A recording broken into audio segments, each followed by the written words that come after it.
সিরত লাগবে, আল্লাহর রসুলের চরিত্র লাগবে।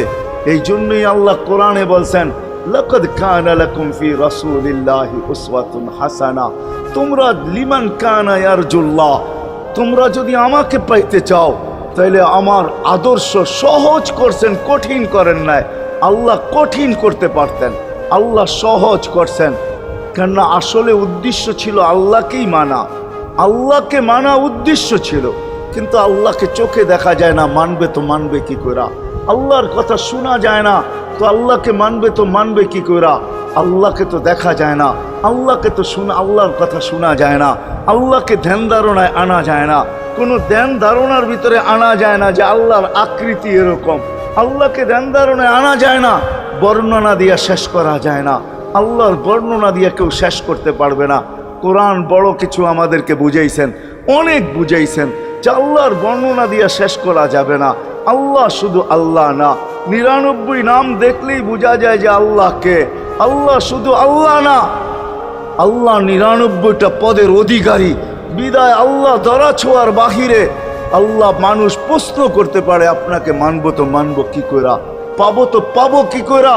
তো আল্লাহ আসান করছেন যে আমার নবীর আদর্শের ভিতরে আমি লুকায়িত আছি। ফুলের ভিতরে যেরকম ঘেরান লুকায়িত থাকে, আমার নবীর আদর্শের ভিতরে আমি লুকায়িত। নবীর আদর্শ মানতে থাকবে, আমাকে পাইতে থাকবে। এই জন্যই রাসূলুল্লাহর আদর্শ দরকার, সিরাত দরকার, কেরিয়ার দরকার। আর কেন আপনি আদর্শ মানবেন না? জীবনটাই তো আপনার জন্য আমার জন্য ছিল, ঠিক না? চোখের পানি ছিল তো আপনার জন্য, চিৎকার ছিল তো আপনার জন্য, রাত ছিল তো আপনার আমার জন্য, দিন ছিল তো আপনার আমার জন্য। দুনিয়ার কোনো মুহূর্ত নাই যেখানে যে আপনাকে আমাকে ভুলে গেছেন, এমন কোনো মুহূর্ত নাই।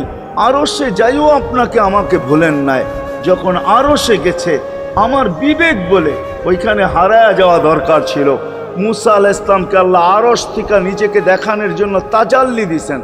শুধু তাজাল্লি, আকৃতি না, তাজাল্লি দিছেন। 40 দিন বেহুশ ছিলেন, 40 দিন, 40 দিন। অথচ বন্ধু দুইজনে পাশাপাশি বসা, কাবা কাউসাইনি আও আদনা ফাদানা ফাতাদাল্লা ফাআওহা ইলা আবদিহি মা আওহা, পাশাপাশি বসা আছেন। তীর ধনুক থাকলে আপনাদেরকে আমি দেখাইতে পারতাম কতটুকু কাছে হয়েছিল। এরকম কাছে হারায় যাওয়া দরকার ছিল। আল্লাহ যখন জিজ্ঞাসা করছেন কি চাইতে আসছেন, আসআলুকা উম্মতি, এইখানে উম্মত চাবো না তো আর চাবো কি? এই সুযোগ পাবো আর পাবো কখন? এই টেবিলে উম্মত না উঠলে উঠবে কোথায়? এরকম কাছে হব তো হব কখন? এত কাছে পাবো তো পাবো কখন? এত কাছে হব তো হব কখন? এরকম পরিবেশ হবে তো হবে কখন? আপনি এরকম খুশি আবার হবেন তো হবেন কখন? আপনি আমাকে ডাইকা নিয়ে আসছেন, মেহমান বানায়া, আপনি মেজবান, উম্মত চাই। আল্লাহ জিজ্ঞাসা করছে এইখানে উম্মত? তো যুক্তি দিতেছে, আনতা রব্বুল করিম আনা নবিয়্যুর রহিম কাইফা তুদাইয়ু হাদিল উম্মাহ বাইনাল কারিমি ওয়ার রহিম। শুরুতে আপনি, শেষে আমি। শুরুতে আপনি রব্বে করিম, শেষে আমি নবী রহিম। দুইয়ের মাঝে উম্মত জাহান্নামে চলে যাবে। আমি আমার মনকে বুঝাইতে পারবো না, আমি উম্মত চাই। আল্লাহ সান্ত্বনা দিতেছেন, কাসসামতুল কিয়ামাতা কিসমাইন, কিয়ামতকে 2 ভাগে ভাগ করছি। আমি জানি আপনি একাই চিৎকার দিবেন কিয়ামতের মাঠে, উম্মতি উম্মতি বইলা। আর কেউ উম্মতকে স্মরণ করবে না। নবীরা তো মাকেও স্মরণ করবে না, বোনকেও স্মরণ করবে না। সবাই নাফসি নাফসি বলবে, আপনি উম্মতি বইলা চিৎকার দিবেন। বিদায় কিয়ামত আপনার আর আমার মাঝে ভাগ, আর কারো মাঝে না। সালতো তা সাফি তো সাফা, ওই দিন আপনি চাইতে থাকবেন, আমি দিতে থাকবো। আপনি সুপারিশ করবেন, আমি মঞ্জুর করতে থাকবো। লা ইউখজিকা ফি উম্মতিক, আপনার উম্মতের ব্যাপারে আপনাকে আমি লজ্জিত করব না। কোরআন আসছে আল্লাহর রসুলের কাছে, অদ্দুহা ওয়াল লাইলি ইদা সাজা মা ওয়াদ্দাআকা রাব্বুকা ওয়া মা ক্বালা।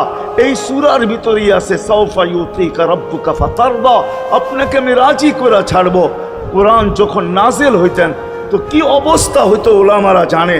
আল্লাহ রসুল ঘামতে থাকতেন, এতটুকু কষ্ট হইতো। কখনো কখনো বলতেন গাইস, ভিডিওটি তো সবাই শেষ পর্যন্ত শুনলেন ওয়াজটি, তো চ্যানেলটি সবাই সাবস্ক্রাইব করে দাও। পাশে থাকা বেলটি বাজিয়ে দাও, লাইক দাও, শেয়ার করো, দেখতে থাকো।